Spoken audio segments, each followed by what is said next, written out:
Morning, তোমরা সবাই কেমন আছো? আশা করি সবাই ভালো আছো, সুস্থ আছো, আর আমরাও খুব ভালো আছি। আজ দিনটা হলো শনিবার। তো তোমরা হয়তো ভাবছো আজ আবার এইভাবে ভিডিও শুরু করলো কেন। আজকে একটাই কারণে শুরু করলাম, বোনের বাড়ি যাচ্ছি।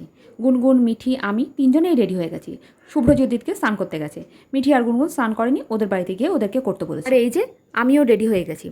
মিঠিকে নিয়ে যাওয়ার একটাই কারণ, মনটা ওর ভালো নেই। কদিন ধরে তো স্কুলে যাচ্ছে না, তোমরা তো জানোই। সেজন্য ভাবলাম একটু ঘুরিয়ে নিয়ে আসি, গুনগুনও আছে, ওর যদি মনটা ভালো হয়। আর ঘরের ভেতরে এই জামা কাপড়গুলো দেখতে পাচ্ছ, এগুলোকে না শোকানোর জন্য দিয়ে যাচ্ছি। যদি বাই চান্স শুকিয়ে যায় এসে দেখি, তাহলে মনটা ভালো লাগবে। রিওয়াম আজকে রান্না করছে, আমরা এসে দেখছি রিওয়াম রান্না করছে। আর চিকেনটা করবে শুভ্রজিৎ। চিকেনটা নিয়ে এসছে যখন ওই করবে, কেননা আমি আর বোন বলেই রেখেছিলাম যে আমরা করতে পারবো না, কেন আমাদের দ্বারা সম্ভব না। তা ওকে দিয়েই রান্না করাবো। তুই কি বলিস রিয়াম? একদম সেটাই, চল ওকে দিয়ে রান্নাটা করাই। ও অনেকটা করে রেখেছে। কার কার দুবার দুবার রান্না করতে ভালো লাগে বলো, হঠাৎ করে চিকেন।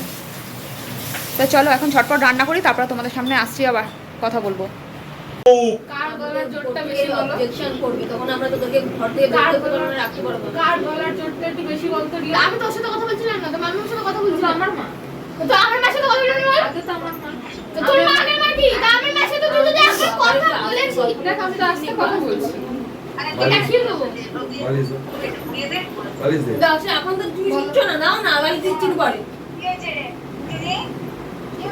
একটু বলতে গেছিল মাম্মামকে কথা, তুই না সত্যি কথা, ওটা তো মাম্মাম রে। তোর মার সাথে কি কথা বলতে বল? আমার গায়ে হাত দিলি কেন? তুই আমার মায়ের জামা পড়ছিস রে? এটা কি রে আমার জামা? পড়িস তো না। হ্যাঁ এটা তোকে দিয়ে দেবো, এটা খোল তাহলে, এখন খোল, এখন খোল। চড় মারবো, চলো এই খুলছ না কেন আমার মায়ের জামা? তখন জামা নেই আজকে। তুমি সুন্দর খাবার ও যখন আর কি মানে তখন তুমি গেছে একটা বসে পড়, বসে পড়।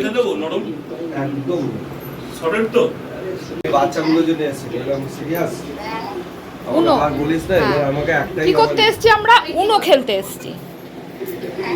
রিয়াম সরে আয় না একটু। ওই গুনগুন আমাদের আজকে কি যেন বসে কোনো খেলার প্রতিযোগিতা।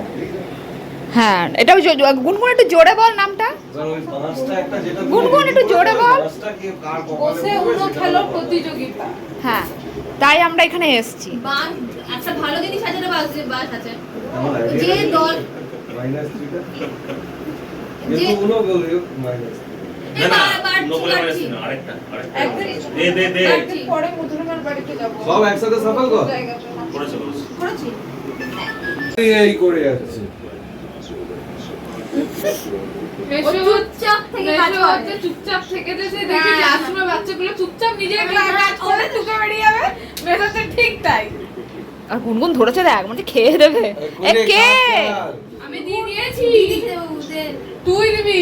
আমি কেন ঘুরিয়ে এটা দিয়েছি। দিয়েছি? দিদি ভাই দিলে ওটা আমি দিলাম। তোকে বাঁচালাম মেশানো। নেশোগুটো কেস টেস খাওয়াতে পারলি না? খাওয়াবো দাঁড়া। আর এইদিকে হলো আমি। হ্যাঁ সব দেখে নিচ্ছি। জানো বন্ধুরা, আজকে নিজের ভুলেই একটা নিজের ক্ষতি করে ফেললাম। ভিডিও তো করেছিলাম, কিন্তু এডিটিং করতে গিয়ে সব ডিলিট করে ফেলেছি। তা যাই হোক, তোমরা কিন্তু একটু মানিয়ে গুছিয়ে নিও। আজ বোনের বাড়িতে রান্না হয়েছিল, মানে বোন রান্না করেছিল আলু পোস্ত, পনির আর মাশরুম, আর শুভ্রজিৎ রান্না করেছিল চিকেন। এত দেরি করে আমরা ঢুকেছি, কিছু করার ছিল না, শুভ্রজিৎকেই রান্না করতে হয়েছিল। তা যাই হোক, এগুলো সব ভিডিওও করেছিলাম, কিন্তু ডিলিট করে ফেলেছি। তোমাদের কেমন লাগলো ভিডিওটা অবশ্যই জানিও। আজকের জন্য এখানেই শেষ করছি। তোমরা সবাই ভালো থেকো, সুস্থ থেকো, সাবধানে থেকো, আর সকলকে ভালো রাখো। এখনকার জন্য টাটা, গুড নাইট।